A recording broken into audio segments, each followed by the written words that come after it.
Good morning, distinguished colleagues, delegates. It is my great pleasure to welcome you to our side event.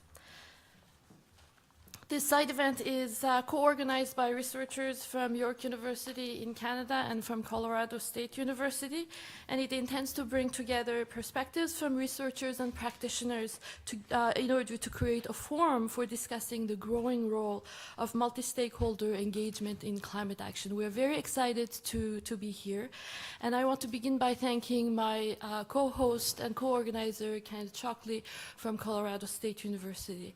I do also want to thank all our panelists. We have a distinguished set of panelists here, and I will in a moment proceed to introducing them. But I do want to begin by thanking them for being here. But I also want to turn to the audience to thank you for being here. We look forward to having an audience interactive side event, and we're very privileged to have you.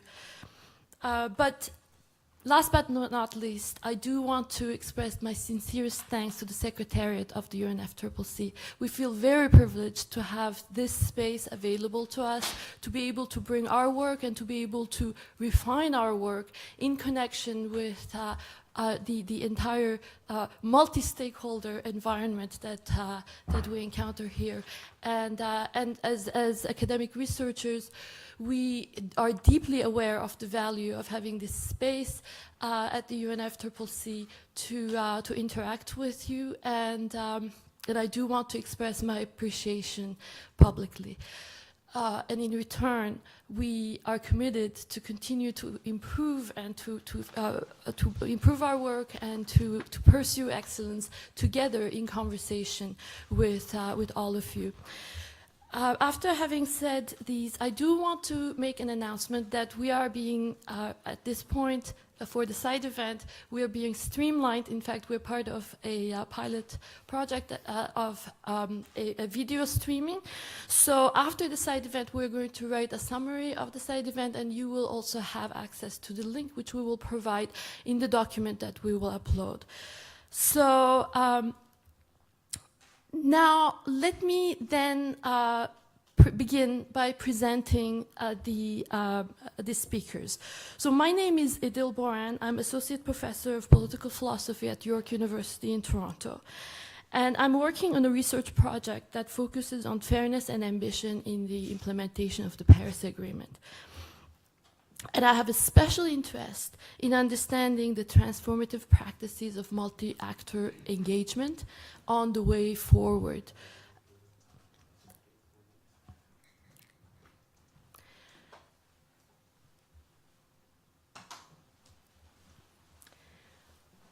We are also very privileged to have Dr. Sander Chan, who is going to join us momentarily. In fact, as a side event, we are connected to the very impressive Interconnections Conference that is taking place right now as we speak at the German Development Institute, and we're privileged to have Dr. Sander Chan to come and join us in a few moments. So let me introduce him anyway. He is a political scientist at German Development Institute, and he specializes in transnational climate action and global environmental politics. He also holds an adjunct assistant professorship at Copernicus Institute of Sustainable Development at Utrecht University. So he has done tremendous work as a member of the steering committee of galvanizing the groundswell of climate action, which is a network that facilitates open dialogues to take the groundswell of climate actions from cities, regions, companies, and other groups to a higher level of scale of ambition. Now,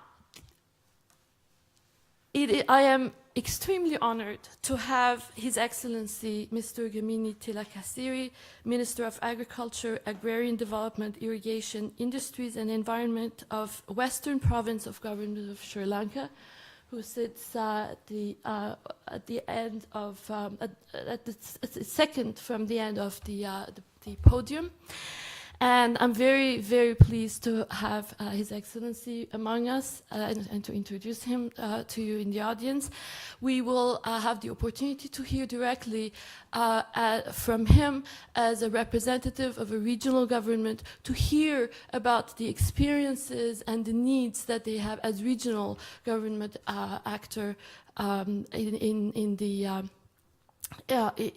the process of scaling up ambition and fairness in the implementation of the Paris Agreement as we move forward. Then I have Anirudh Mohan, who is third from the beginning of the podium. Anirudh Mohan is a researcher at Tandem Research based in India, and he currently holds a Humboldt Fellowship at Wuppertal Institute. We're also very privileged to have Anirudh, whose research interests span from the energy transformations as well as the fairness and ambition in the Paris Agreement. My co-host, Kenneth Shockley, who sits right next to me, is associate professor and holds the Holston Chair in Environmental Ethics at Colorado State University. His research is focused on the interrelation between the nature and expressions of environmental values, the policy that expresses those values in public fora, in the light of the best available science that informs policy and enlightens those values. So after having introduced the speakers, what I want to tell you, just as by way of opening remarks, is to tell you a little bit about the spirit of the side event. What we're interested in is to have a discussion on the role of multi-actor engagement on the way forward. And we will focus more specifically on how to move forward building the bonds of trust and inclusiveness in the sphere of action involving non-state actors and some sub-state actors. Of special interest to us is the potential of multi-stakeholder dialogues under the Marrakesh Partnership. And again, as I said previously, we're very interested in exploring the concepts of building trust and building the conditions of inclusiveness, because we're very excited to see the development of these political dialogues and these new forms of discussion involving state actors, non-state actors, and sub-state actors. But we also feel that it is very important to reflect on the criteria and the principles that guide these dialogues, to make this process as inclusive as possible, to understand the needs and experiences of various stakeholders, so that we can move forward on a truly inclusive and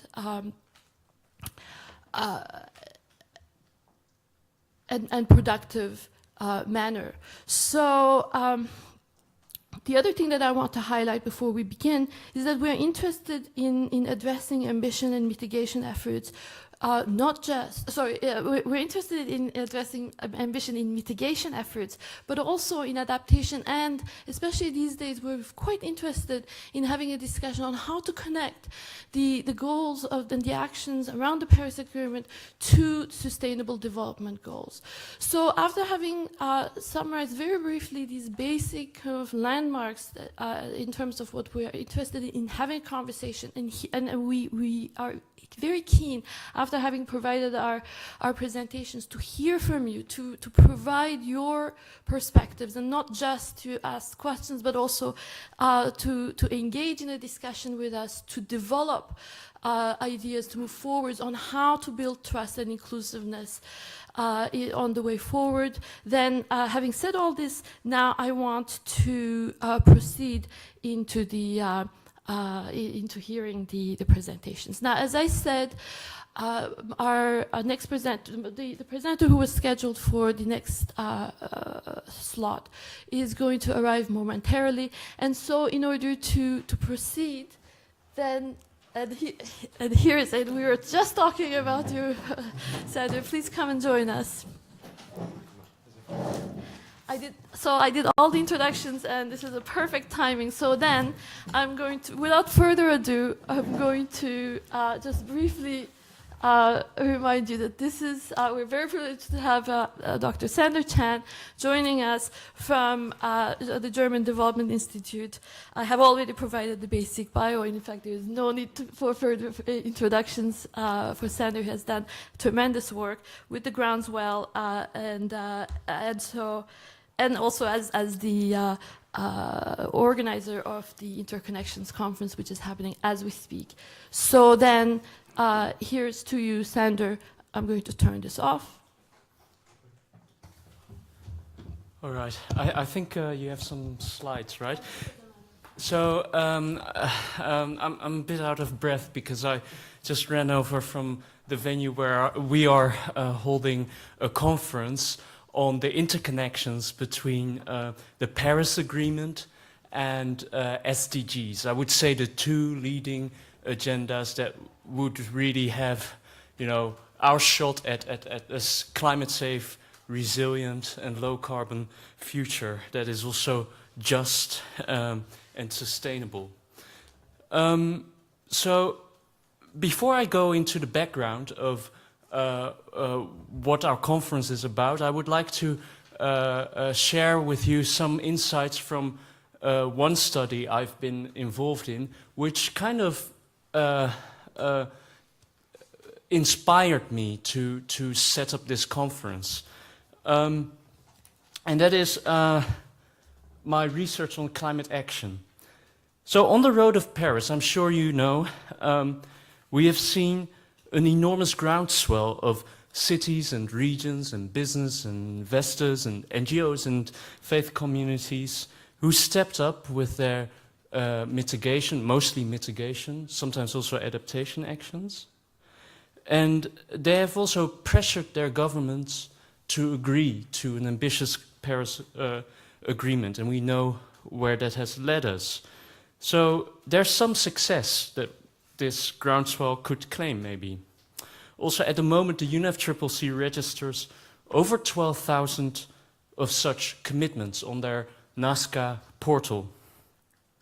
So there's this enormous groundswell and also an enormous potential of climate action. So behind me, you see the famous emissions gap. And you also see how several studies have looked at how non-state initiatives, what part of the climate emissions gap these initiatives could wedge, so to say. And it is not trivial. Like there's one report that actually says that about 19 big non-state initiatives could already bring us maybe on a 2 degrees pathway, which is too good to be true, I'm afraid. But we're not only talking about mitigation, we also are looking at an adaptation gap or multiple adaptation gaps. We also look at north-south imbalances. It's kind of interesting if you think about the UNFCCC process, how divisions between Annex 1 and non-Annex 1 countries, developing and non-developing countries, have structured negotiations, have structured gridlock and progress now and then. Why aren't we talking about north-south disparities in transnational action? So it's important to look at the equity effects and the distribution of climate actions, who is benefiting from these climate actions, and know their effects. And that is what part of our research has been about. So let me look at, so we have devised like a very simple way of seeing how north-south imbalances play out in non-state climate action. So here, first, we look at leadership patterns, we look at participation patterns, whether initiatives are implementing in, for instance, the countries that are most vulnerable. And we also look at performance, of non-state climate initiatives, which is, by the way, quite unique, because all studies until now have been kind of adding up the potential of climate action. But that, to be honest, I don't think it says anything about effectiveness. What we have been doing is we have been looking at what they actually produce, whether they produce something, and whether what they produce would logically end up in behavioral change, in environmental impacts. Okay, I cannot go too deep into this research, but just let me highlight a couple of things. So there have been many studies, large N studies on climate initiatives, looking at where leadership is based. They use slightly different methods, so they're not totally comparable. However, across the studies, it becomes crystal clear that 70 to 90% of all climate actions are led by organizations based in the global north. Now, this is interesting, of course, right? Because climate actions are also talked about as a way of opening up and democratizing climate governance. But could it be that transnational governance might actually lead to greater disparities between North and South? I don't know, but it is something we should take into account or also do more research about. This same patterns you will see in participation, but I will skip that. Now, let's turn to the geography of implementation. We do see a relatively balanced pattern here, at least based on what initiatives say, where they want to implement their initiatives. This can be encouraging. You could also argue that we need even more climate action in developing countries.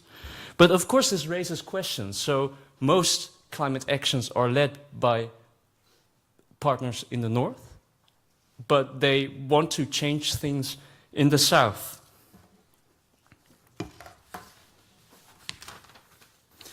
And last, I'm sorry that I cannot go deeper into the research, so I just picked some highlights.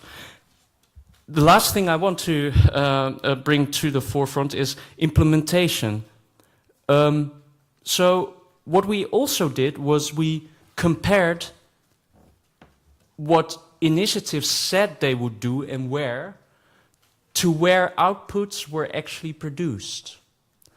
And here you see a very interesting pattern where you see that initiatives seem to be of goodwill. They want to present across different developing and developed countries.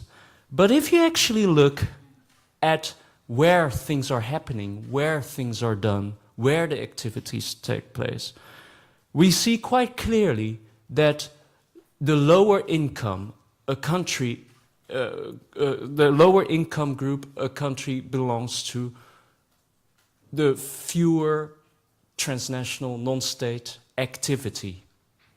Now, I have to say that this is a measurement 1 year after these initiatives are launched, and it is very possible that, over time, developing countries are catching up. In fact, I just have the newest data, which is not on here, shows that especially lower middle income countries are actually catching up.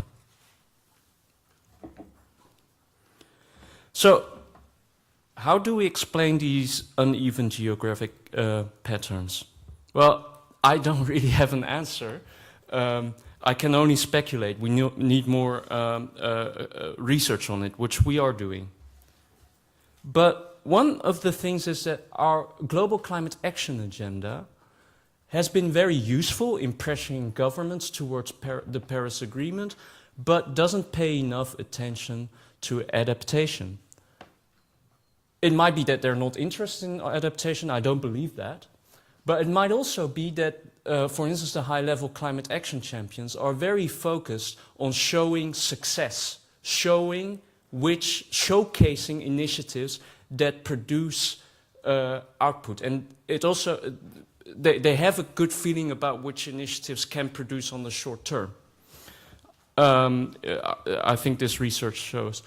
And the initiatives that happen to address resilience and adaptation are relatively unsuccessful. The initiatives, for instance, launched in New York, there's a stark difference in performance between mitigation and adaptation. As researchers, we also have to kind of blame ourselves. We have focused too long on mitigation. We haven't enough engaged partners from developing countries. It is silly that we write about non-state actors, global governance, and what is global about our research if 98% of researchers, at least in this relatively small discipline, are from the global north. So there is a need to involve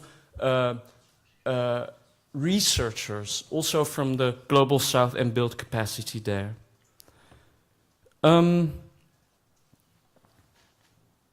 Which brings us to the conference I'm currently chairing, which is the Interconnections Conference. It has a very long title.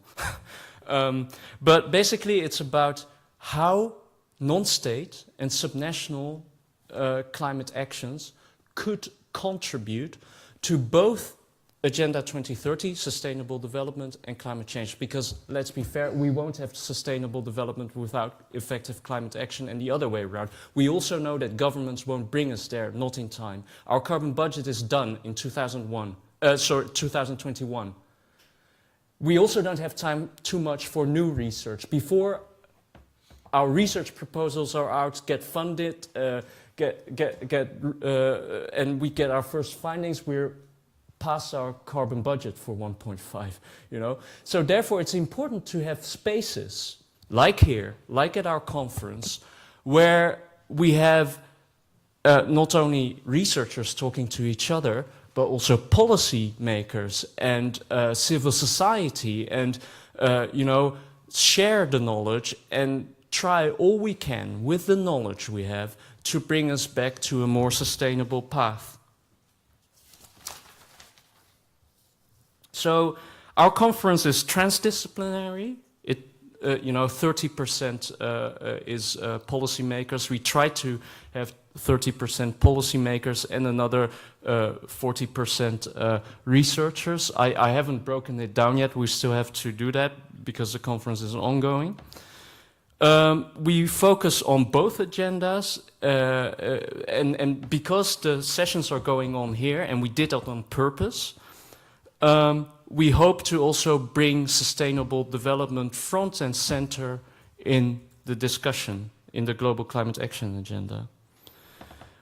We have also 30% developing countries. I wish it was 50%, but we worked very hard to, you know, raise the funding to have colleagues coming from developing countries, and 30% is really not bad if you look at most conferences. And it is a very, very interactive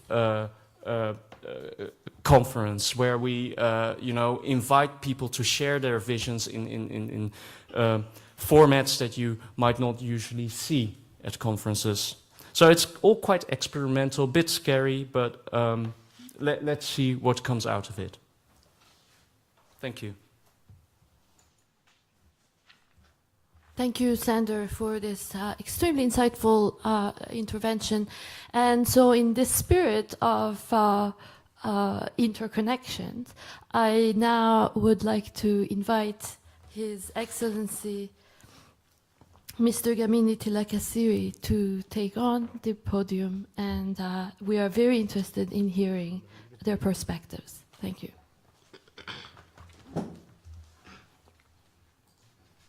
Good morning.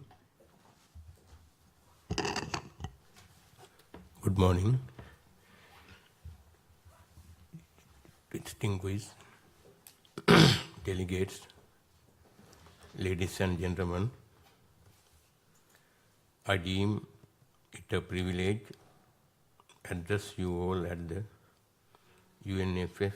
UNFCCC Bonn Climate Change Conference as the co-chair South of the Network of Regional Governments for Sustainable Development and representative, the Western Provincial Council, Sri Lanka as well. It is a recognition that most of us are here today, that the climate change itself is having mostly negative impact all over the global, and it is growing day by day. Each and every nation's stability, security, prosperity, and also health have been threatened by the climate change, and this is the high time to take our prevention to mitigate and climate change. We NRG 4SD as an organization which address the regional bodies of nations have been able to conduct few programs to make our sense about the impact of climate change in 2015. Parallel to the General Assembly of NRG 4SD, we organize an international conference on climate change, adaptation and mitigation, which is hosted by the Western Provincial Council of Sri Lanka. Hundreds of international and local political dignitaries, administrative officials have participated for the conference. Moreover, the Western Provincial Council of Sri Lanka has come out with a climate change adaptation action plan for the period of 2015-2018. It is true that our planet depends on our commitment towards the environment, protection and adaptation and mitigation of climate change is the priority. Implementally, we have to permanently reduce greenhouse gas emission in order to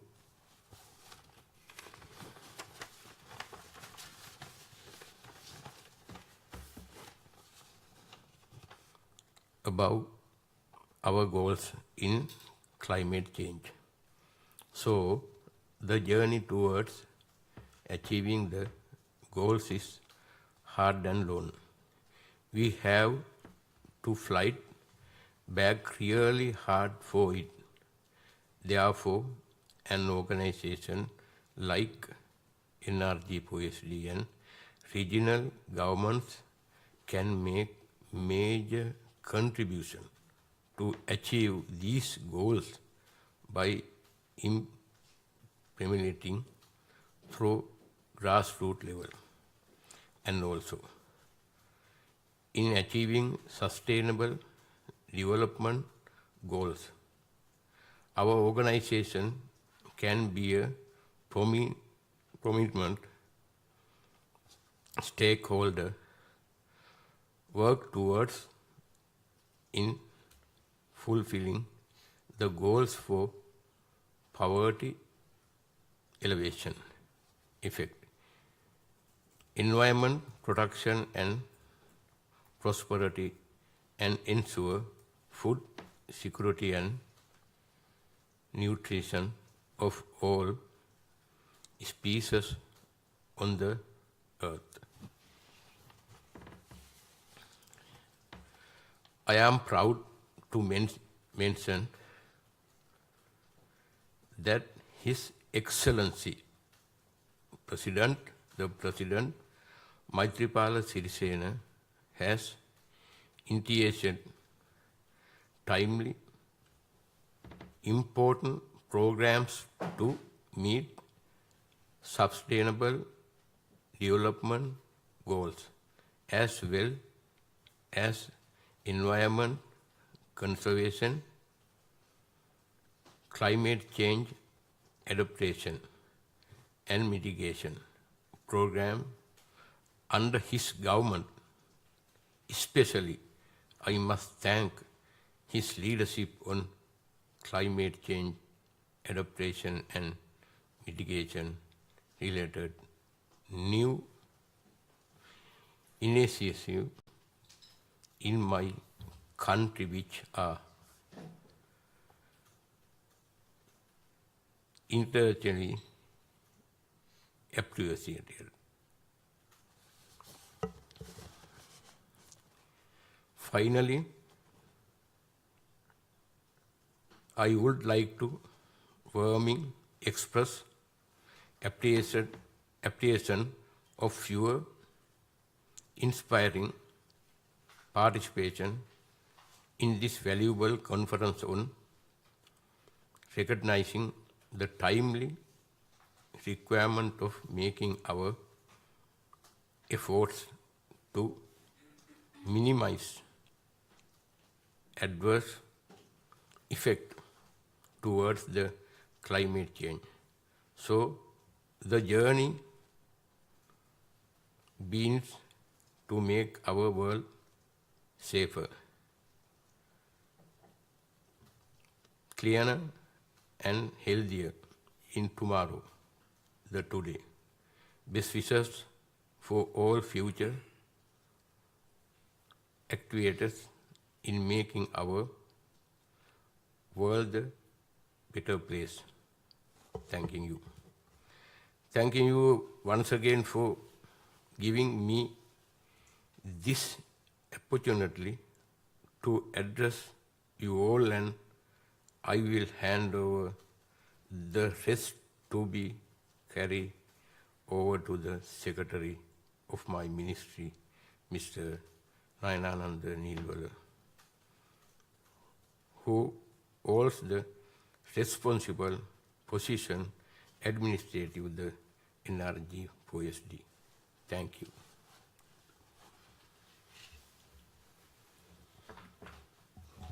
Thank you very much, His Excellency.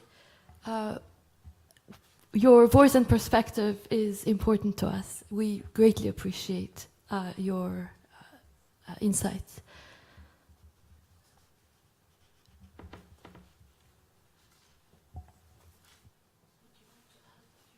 Go ahead. If there any question, if there is any question, then I can answer. Okay. Now I turn to Anirudh Mohan, who is going to then present his insights, and I will switch to. Hello, good afternoon, everyone. I'd just like to first of all thank Idil and Kenneth for this opportunity to present on this panel. And I today want to talk a little bit about equity and trust in the regime and the crucial role that non-state actors have to play in that process. Let's see if this works. Yeah. So you already heard from Sander that we've had some challenges with regards to equity in transnational efforts. I think stepping back a little bit, what we saw in Paris was really cementing the end of a process that started in Copenhagen, where the climate regime shifted to a bottom-up pledge and review system, which had self-differentiation as opposed to the top-down differentiation and mitigation burdens that was characterized by the Kyoto Protocol. And Paris is sort of moving legitimacy beyond the concept of just a legal concept, but also framing it in norms, expectations, and interests. And I think for that, resolving equity is still a key issue. And self-differentiation will not be enough. The NDC process has really confirmed interest and not equity. Equity can be one factor in the calculation of interest by parties, but it's not the overriding factor. Nevertheless, because of the shift in the climate regime, it's clear that now climate change is very much perceived as a system-wide transformation challenge.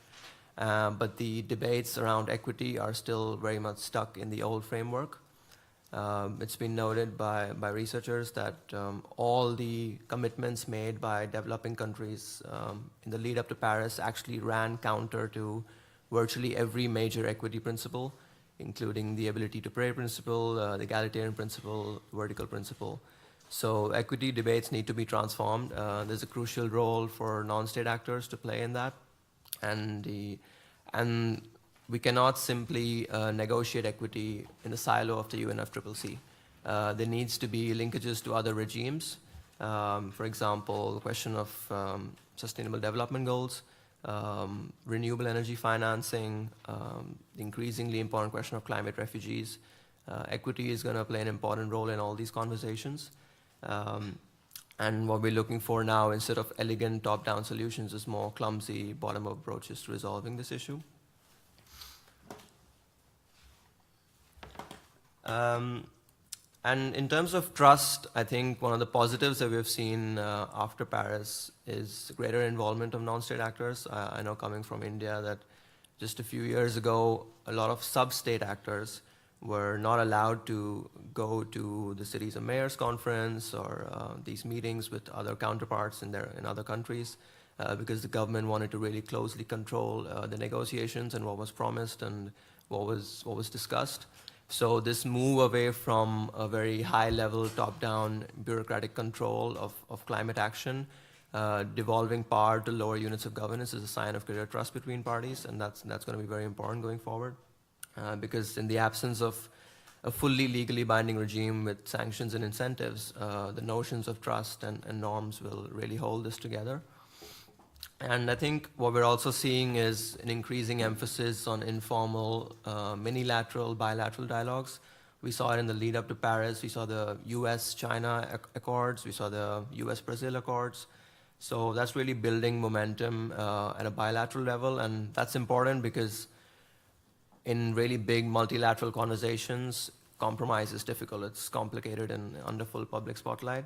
So, and the other issue with regards to legitimacy is really this building of connections with other regimes that I mentioned earlier. And that's really contingent on active participation of non-state actors. That cannot happen just with the parties. For example, especially issues around finance and technology, non-state actors are going to be critical in that. And the polycentric nature of the Paris Agreement really means that we're benefiting from extending the number of actors under the umbrella of climate action. So way forward, there was a lot of research done during the Cold War on how to build trust between the US and the USSR, and one of the theories put forward was the issue of costly signals. So actors taking on actions that could be actually detrimental themselves, but to demonstrate faith and commitment to the process to the other side and build trust between parties. And I think that's something that's interesting in the climate regime to build trust, and certainly with the political environment right now in the US, that's very important that we maintain faith in the regime.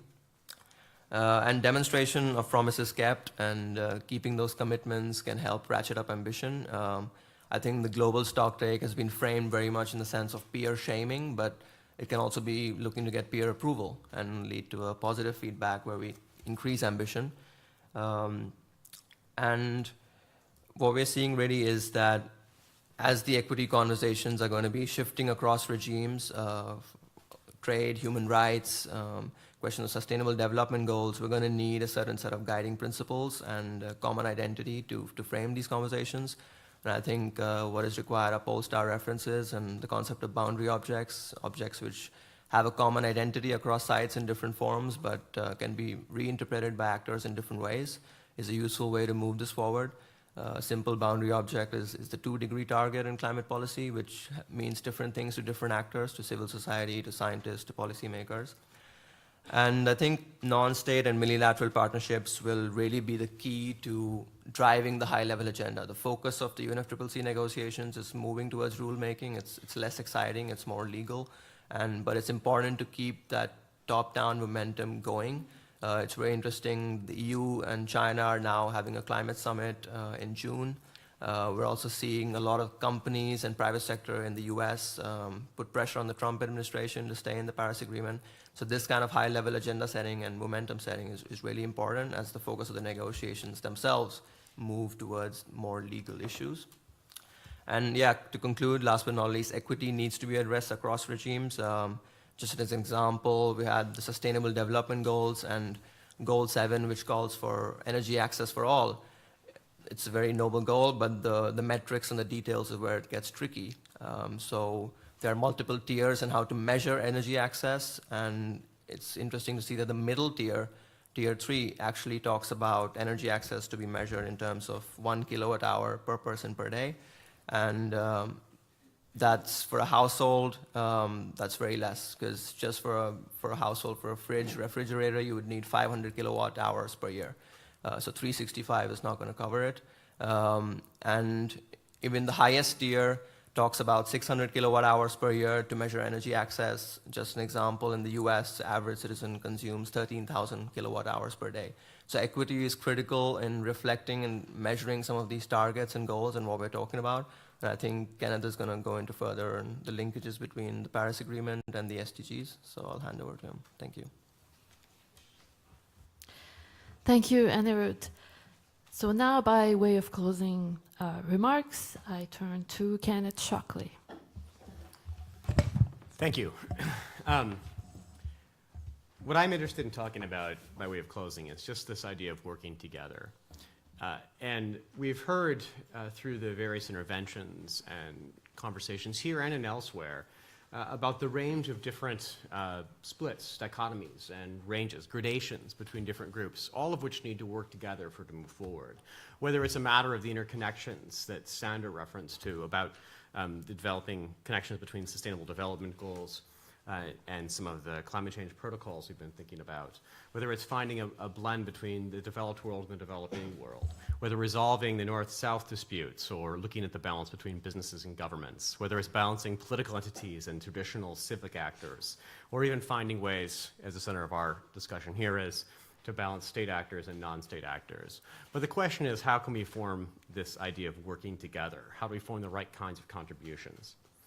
And what I think is helpful in this context is to look to other models in different places. And my own background comes from working with the intersection of environmental science and environmental policy in much more local areas where there is some citizen activity, but also a fair bit of environmental science research. What might seem a very distant area in some cases, ecological restoration, often of riparian systems and stream beds. But with connections that go much broader to the development of landscape restoration and the development of large-scale restoration projects with policy interconnections. And one of the things we've looked at is the way in which transdisciplinary interaction is necessary for any sort of success in long-term development of these ecological restoration projects. So there are models here that might be helpful. Models allow us to expand outward and differently when we think about the prospects of looking beyond the simple the simple policy metric. When you describe climate change to students, you describe it as the most complicated policy endeavor ever undertaken by the human species. And what we're basically talking about here are ways in which that gets more complicated yet, right? So forgive the word simplicity there, it's kind of crazy. You know, how do we get trust in such an incredibly complex system? Well, we know that trust and inclusiveness, these models, are never going to be the kind of things that you develop simply through the development of a policy initiative. It's going to require some ongoing adaptive measures, things that are responsive to the particularities of the people on the ground and the context in which we're operating. And trust, just to make it worse, shows its face in many different ways. There are different forms of trust. There's the trust that I have that the bank will hold on to my money. There's the trust that I have that someone who will, that my department chair will make the right kind of paperwork changes that allow me to actually maintain my job over time. Those are trusts that are built on dependence and vulnerabilities in certain ways. And that notion of trust is one that may be a starting point, but certainly isn't the kind of thing we want to rely on the kinds of initiatives that make sense in the climate and sustainable development regimes. There's also the kind of trust that comes from mutual reliability, the expectations built on shared circumstances, what we call, in the philosophical term, exogenous constraints, outside constraints that shape the way in which we interact one with another. My expectation, my trust that the train will be on time and that friends will be around when they traditionally have been. That's another kind of trust. We call it epistemic trust generally. But then there's the trust that we really care about, the one that should move us to act in these contexts. And this is the trust that's tied up with ideas like respect, a more normatively and morally salient notion. And this notion of trust as respect is the one that we're trying to get on board here. How can we respect one another's point of view in such a way that we face a shared problem in a way that respects the different perspectives? Not simply as ways in which we can cajole different groups to contribute contribute their contributions, but rather ways in which we can bring all parties together to have a shared understanding and the shared interest. Now, this might seem to be a little bit idealistic, but there are models in which this has worked, and we see different efforts to drive going forward. So it's hard to get there, right? So a model for burden sharing has been put forth by David Weisbach and Eric Posner. It was critiqued in a recent book that came out by Oxford University Press in 2017. The burden-sharing model points to the difficulties, the complexity of dealing with climate change and balancing the different costs and expenditures. And the model they suggest is to first deal with mitigation efforts and then shift afterwards to deal with questions of adaptation and accordingly matters of development. This is considered the two-track view on their account. The challenge that's been pointed forcefully to this is that it requires a certain kind of trust, the kind of trust that we have as a matter of vulnerability, right? It requires that the developing world be willing to ante up to solve mitigation problems and then thereafter, as a matter of trust, rely on the developed world to contribute to sustainable development and adaptation efforts. This can't be a matter of reliability, of course, because this has never, ever happened. It's never been successful in the past. Why in the world think it would happen in the future? The only reason you'd think so is simply as a matter of necessity, of vulnerability. And so there's a thought that we should move differently in a different direction, that this can't be the right kind of model. What we have here is a failure of mutuality of trust. There's no equality, there's no mutuality, there's no recognition. What we really need is to get past this and find a way to have a shared problem. So the two-track model is instructive in this regard because it points us to the way in which there are actually two problems at here. It's not the problem of dealing with the payment for the efforts of climate change. The problem is that on the one hand, the developed world sees the problem of getting the developing world to enter into the mitigation process. The developing world sees the problem as finding some way in which they can get the developed world to see that we shouldn't separate mitigation from adaptation to begin with. Finding a common ground, finding a shared problem, that's really the point. Paula Caballera of the WRI at the Interconnections Conference that took place yesterday pointed, as many have, to the idea of backcasting, of figuring out the kind of world that we and all of our interdependencies need to face in 2050, to backcast and figure the means and steps to get there. If we look at this model, as opposed to figuring out how we can meet some mitigation targets or some adaptation goals, we cannot help but see the world as facing a shared problem. And the hope then is we find a slightly different model. The advantages here are striking, they're important, and they capture this distinct model. This distinct model that I'm alluding to here is the difference between contribution and collaboration. We ask often how it is that we can invite groups to better join in the discussion to resolve our problems. But this is just asking people to contribute to a problem that's been pre-established to which they might join into. And this isn't a matter of respect trust. This is a matter of, at best, reliance trust, of coming on board to try to help a problem that you haven't been assessed with, that you haven't been part of the creation of. And the hope is that we can shift differently and find a different way to find this form of collaboration.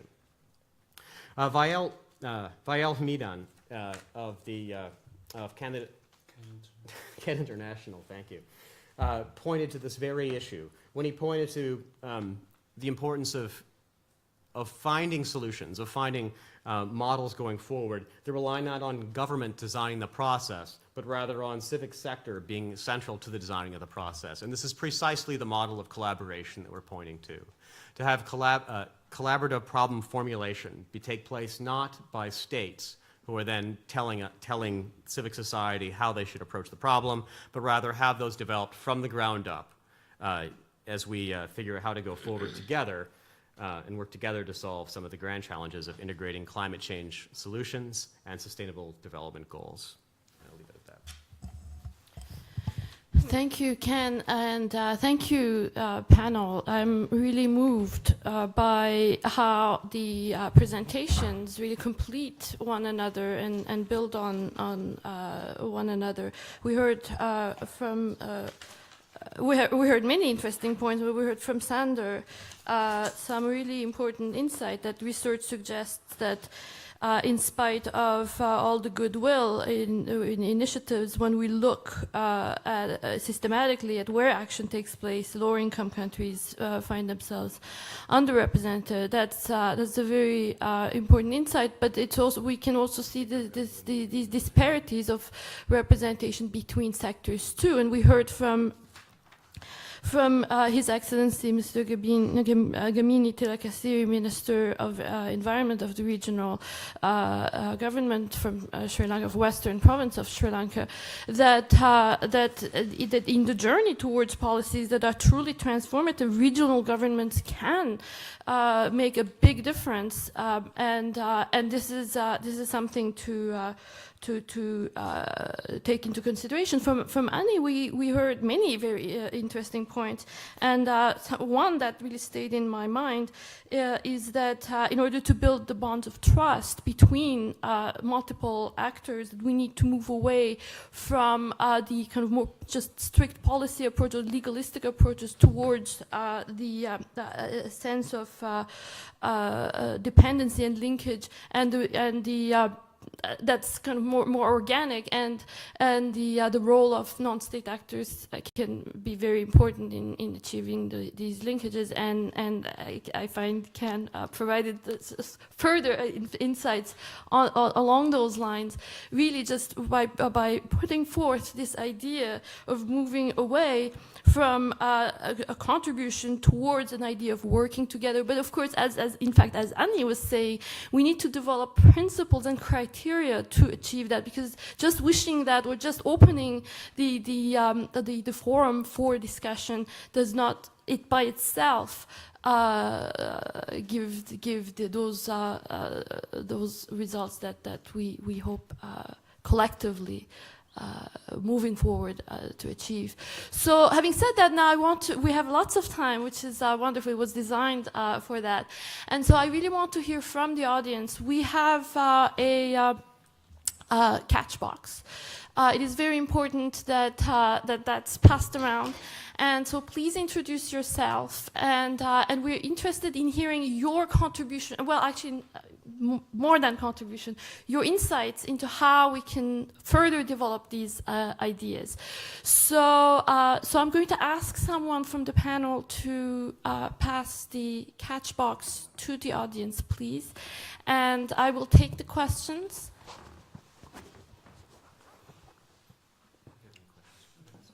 And yes, and if you have questions from the minister, please prioritize. I'm going to prioritize that. So if you have, I'm going to ask for people to want to raise questions directly to the minister.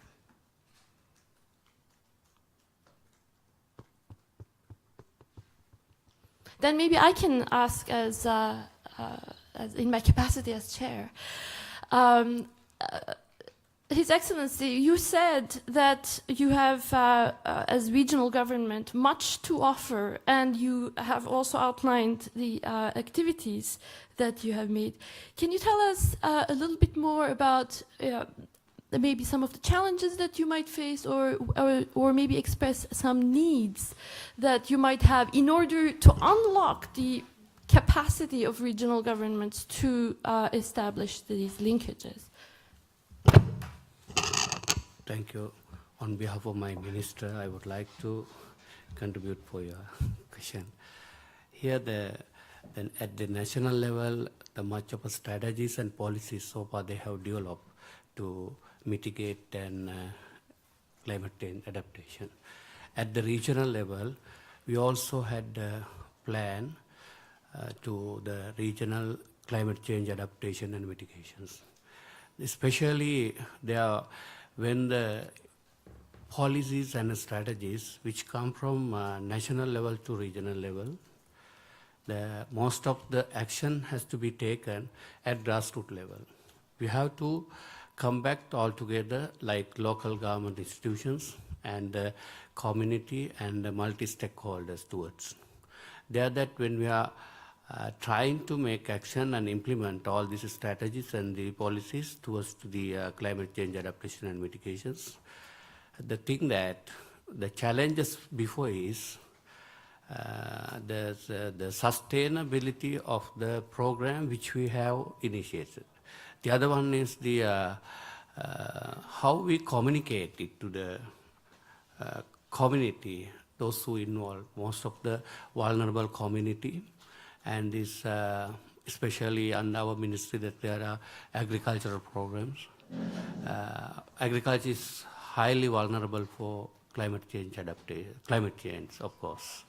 These are the challenges before us, because getting inclusiveness and willingness of the community and the harnessing of the potentials to this adaptation and mitigations. These are the challenges, because everybody's willingness is very important. Altogether, we have to tap their potentials, and it should be inculcated among the community to carry out whatever the initiatives which we have introduced from national level to regional level. These are the challenges we have. And the next is the finance.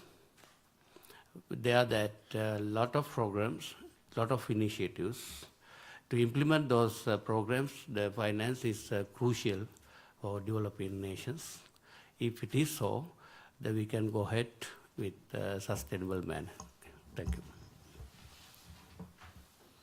Thank you very much. So I will turn now to the audience, and I welcome any perspectives, insights, and questions.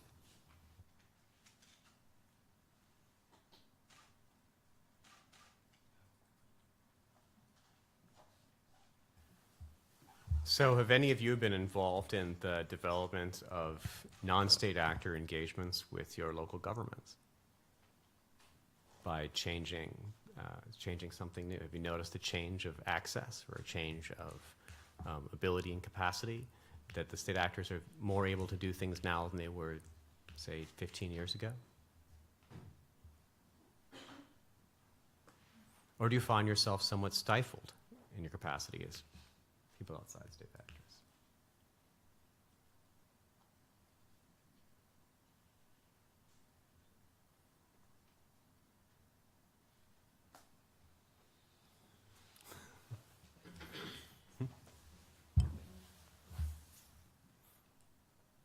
Any other thoughts on the ways in which we might change the role of state actors, to have the non-state actors, to have them more involved in the collaborative process of figuring out how we can engage, say, sustainable development goals and climate change? Yes. I'll get it.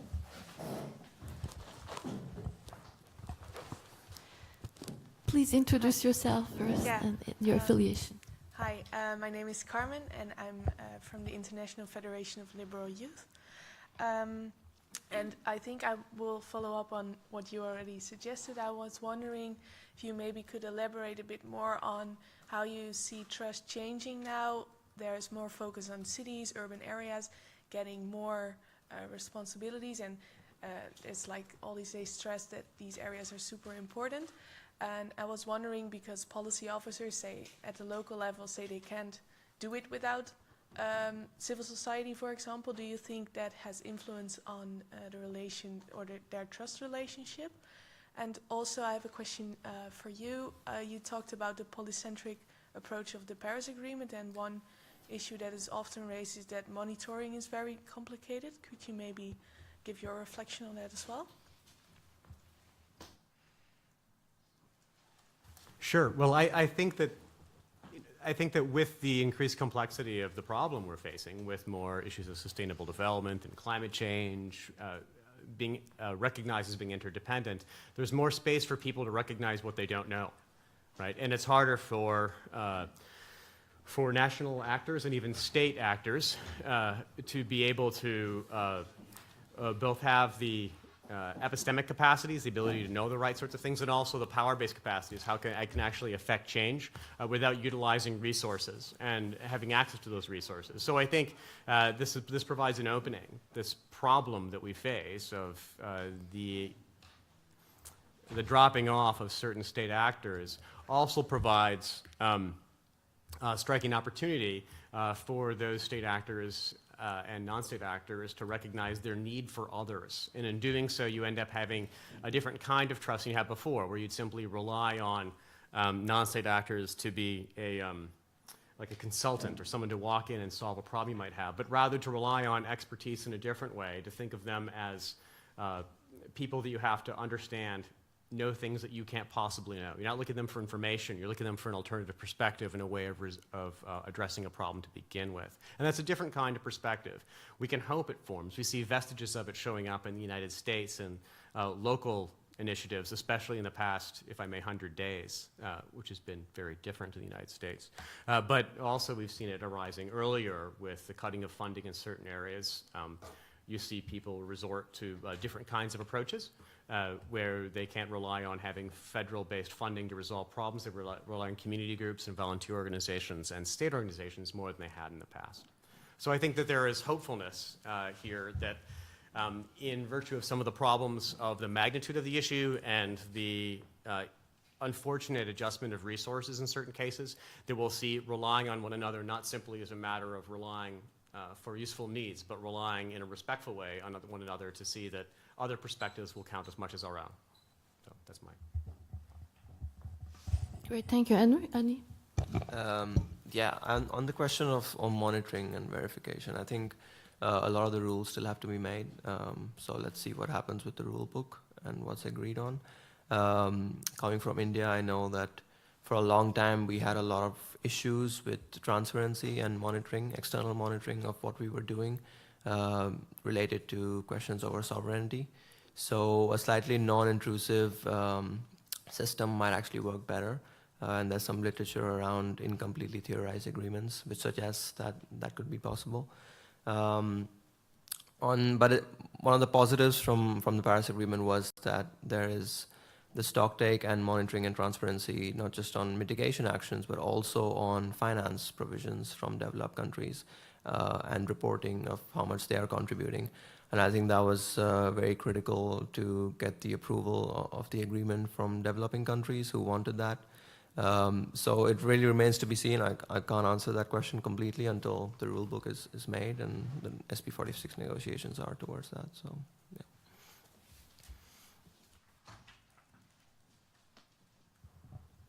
Thank you. Any other questions or perspectives? Yes, please. Thanks a lot. My name is Angela. I'm from the University of Freiburg. Well, I came to this panel because I'm interested in private actors. So I thought non-party stakeholders probably are NGOs, but maybe also business. And well, I thought all the presentations were very interesting, and I heard a lot about North-South issues and trust building, but I'm not so sure I really heard anything about what are the specific challenges in building trust in working with non-party stakeholders, or what I would think that means. Maybe you could say something about the specific challenges in that regard? Annie, do you want to?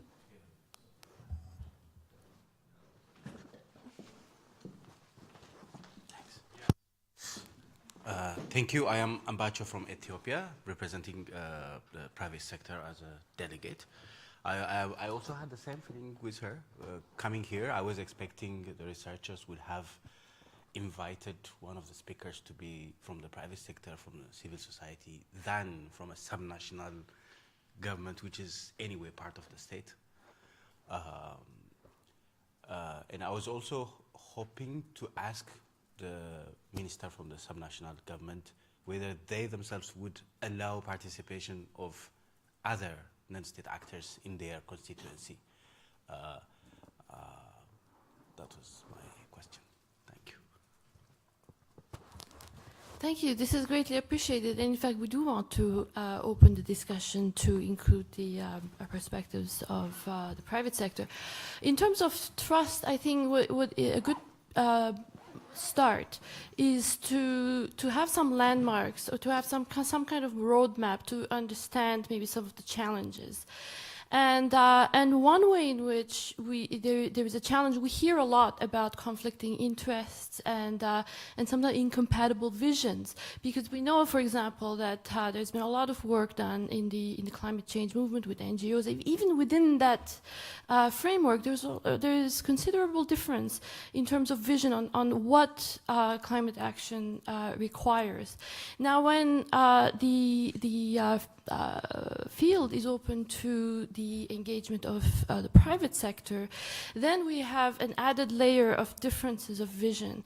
And we know, for example, that in the broader landscape of climate action, there are some actors that are quite concerned about the vision of businesses to have a dominant voice in the non-state actor involvement. So one question then will be to figure out first what those patterns of differences are. What kind of diversity of vision, how it manifests itself between actors. And then to see if we can identify some kind of shared vision, and in order to achieve that kind of epistemic advantage. So, because diversity presents a huge advantage if it is if the overall framework of collaboration is designed around certain shared principles that every actor, in spite of their different views or different visions, can nevertheless agree on those shared goals. And then that's really the only way. But that's actually quite challenging. It's easier said than done. So that's one way in which we can continue to talk, and I would be actually quite interested in hearing your perspective. So we are here, in fact, both to present our perspectives, but really to hear your thoughts as well. So for both of you, then we would be interested in hearing what you think the challenges and the opportunities for trust building might be involving the private sector. Thank you so much. Again, so one of the possibilities of engaging the private sector is including private sector details in your research. That's one. Involving your research methodology so that you can engage the private sector and other non-state actors in giving you the feedbacks of what their challenges are, and so on. One of the major challenges that surfaces is on how to entertain the perspectives of the non-state actors in forums like this, and also having a certain set of support for these constituencies so that they can engage in the conversations around all matters that affect the collective goal. So all of this would require support, would require some form of engaging the private sector. So if someone else always speaks on behalf of non-state actors, then that would be a gap. So that's where I see. Thanks. Of course, as researchers, we're non-state actors as well. So we are providing our perspective, in fact, to create this dialogical environment. Would you like to maybe share your thoughts? Thank you. Well, I haven't spent so much time thinking about the trust issue in specific, but I thought it was an interesting question. I think that if we think about non-state actors in terms of private actors, business people, then I guess from the perspective of states and NGOs, there might be the problem that they fear that business are only interested in profits and would, I don't know, turn around and do something very unsustainable the next moment. That might be a problem of trust, that they're really on the same side and that climate action is really something they're interested in and not only profits. The other way around, for the business people, probably the long-term perspective is always an issue. Will my investments be secure? Is there any, might there be the problem that state regulations change, subsidies are not paid anymore, and then my business investment has been made in vain? I guess that would be the trust issue from their side, but that's just some very on the spot ideas. Maybe somebody else has any ideas? Thank you. Annie, do you want to add? I can just, I mean, you asked also about real-world examples and challenges. One of the ones that, well, the three that come to my mind just off the top of my head. First one is after the financial crisis, we had the Basel III banking norms introduced, and that really led to a tightening of liquidity and what's available for banks and the private sector to invest. And that's really hurting developing countries because the biggest challenge to rolling out renewable energy is availability of low-cost capital. So the Basel III norms are really tightening capital expenditure. So that's one example of the private sector. The second one is if you look at the global tax laws, India raised this issue at the Addis agenda. Current global tax laws are framed by the OECD with heavy lobbying from Western banks, and it's estimated that developing countries lose about $100 billion per annum from the framing of these laws, which are not equitable. So that's again a second example of how we need to change things. So the private sector needs to be involved, but they're actually playing a slightly negative role as well. Just before these negotiations, right here in Bonn, China, India, and some other developing countries complained about business influence on the negotiations and asked for some companies to be excluded. We've seen similar challenges like this with the world tobacco negotiations, so this is a problem we've already faced before in other issues. And the third one that comes to mind is innovation and transfer of technology. Now, transfer of technology is a very big component of the Paris Agreement, but the problem is that most of the intellectual property rights are in the private sector. So how do you buy out the IPR or force the private sector to transfer the technology to developing countries who can then copy the technology or use it for their own ends? So one suggestion that's been proposed by India is that so the Green Climate Fund is supposed to provide 100 billion annually from 2020 onwards. So are there any possibilities to use funding from the GCF to pay for IPR? So we use the funding to pay for IPR from private sector companies in the West and transfer the technology to the Global South. So these are some of the examples of challenges. Yeah. You know, I think I can't imagine a 2050 or even 2030 national adaptation plan or other nationally determined efforts to either work on sustainable development or on the NDCs, the climate change protocols for individual countries that didn't involve extensive private sector involvement. And so I think once we take this idea, which I take to be more or less inevitable, of doing this backcasting model, of having these countries look at, where do you want to be in 30 years and cast back, I just can't see how they wouldn't end up having to involve a substantial treatment of the private sector. And even if they found themselves not doing that, I can't imagine something that we looked at years ago, that the reinsurance industry wouldn't step in and say, my God, you have to figure out what this is going to cost you when you start having hurricanes that are a little bit stronger, right, and sea level rise. So I expect that through the pressures of, simple pressures of insurance and long-term planning, that these have to be built into the general model. How they can be involved in the process, I think,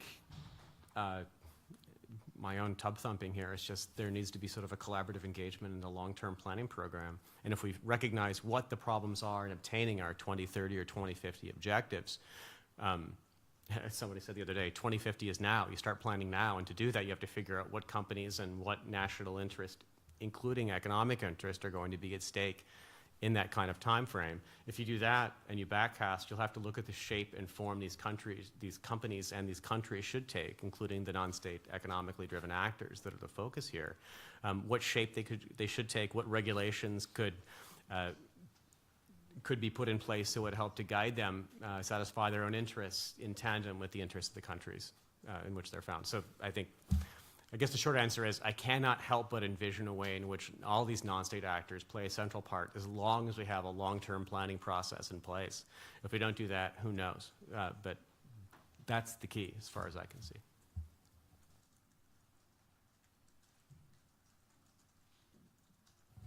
Any follow-ups?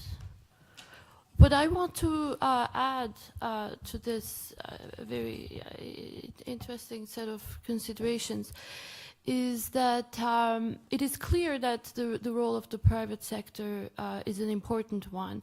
But so, again, in the spirit of clarifying the terrain and to identify some landmarks to pay attention to as we move forward and as we develop the divisions. So it's helpful to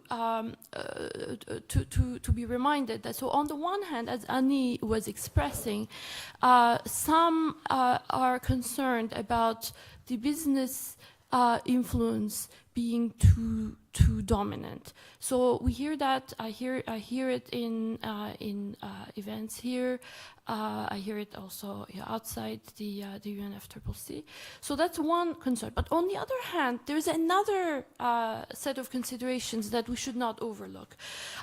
We also hear that in fact, in tune with Sanders' presentation, that in developing countries, and especially in small, low-income developing countries, research suggests, both research and anecdotal reference suggests that businesses, the private sector, is in fact much more cautious about engaging. So then there's a double problem. So on the one hand,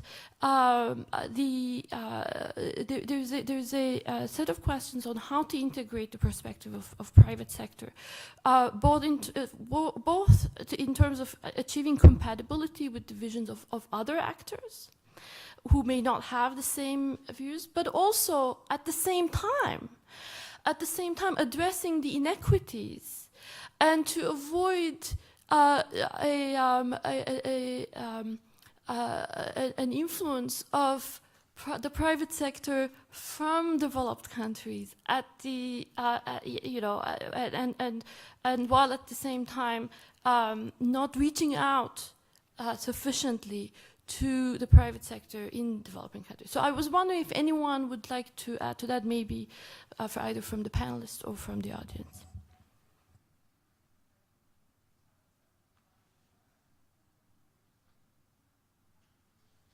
Annie, would you have any insights about that? We do hear, and in fact it's been expressed even at the Interconnections Conference, that developing countries, the underrepresentation of non-state actors in developing countries affect the private sector in a specific way. Yeah, I think it's tough to find the balance, and I think also coming back to something that was raised earlier about adaptation, getting the private sector involved in adaptation is a big challenge because the return on investment is not clear. So that's another part that's really underlooked. So yeah, it is a challenge, but like Kenneth was saying, there's no way forward if you're serious about the temperature targets and the SDGs that does not involve growing collaboration with the private sector. There is a lot of positive news in this regard. I mentioned earlier from the US. But also I'm seeing it in India as well right now with voluntary disclosure of carbon utilization by companies and their emissions. So there is a growing momentum, but to find that right balance is key, and some of the concerns that were raised by India and China before the negotiations is also very pertinent because you saw this in the tobacco treaty as well, before, that the businesses can influence these negotiations, can influence scientists and policymakers. So finding that right balance is going to be tricky. Yeah.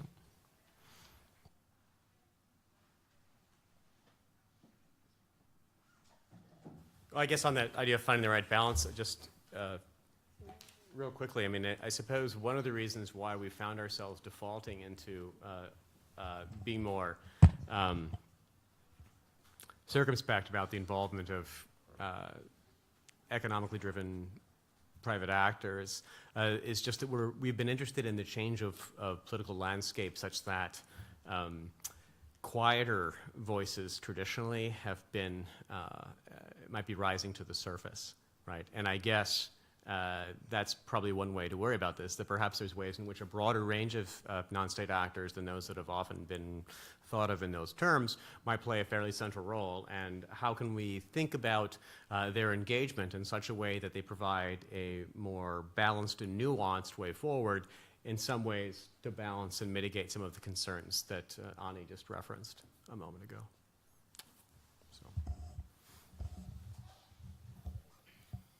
Any remarks, questions from the floor? Well, I do want to add one more thing before we move on to closing the side event. Okay, good. So thank you for your perspectives. We do pay attention to your insights, and one thing that I do want to highlight, as I said, is that we talk about the role at the local level of various actors in achieving in promoting the linkages that are needed. Now, we need to also pay attention to the fact that those activities from the ground up are actually not new. They have been out there, and so one of the challenges is the scaling up. That's a persistent challenge, and so that's another point that we have to keep in mind in making in advancing the work, in making proposals. So and so that's another reason why right now it's a very interesting, very important juncture, because with the greater involvement of non-state actors in the discussions here in the UNFCCC and in conjunction with the UNFCCC, and especially the Marrakesh partnership dialogues, they are really a step forward. But we need to again develop ideas and with concrete proposals in terms of how to achieve the scaling up that has been needed for so long. So this is another point, and I was wondering if the panelists would like to add anything to that, or the audience. If not, then thank you very much for your perspectives. It's a very, very helpful discussion to have. What we're going to do is to write a synthesis report from a summary from this discussion, and we'll integrate your thoughts and your views. And thank you so much. I think it's time to wrap up, and we are in good time. And have an enjoyable rest of Saturday, and enjoy the rest of the meetings. Thank you so much.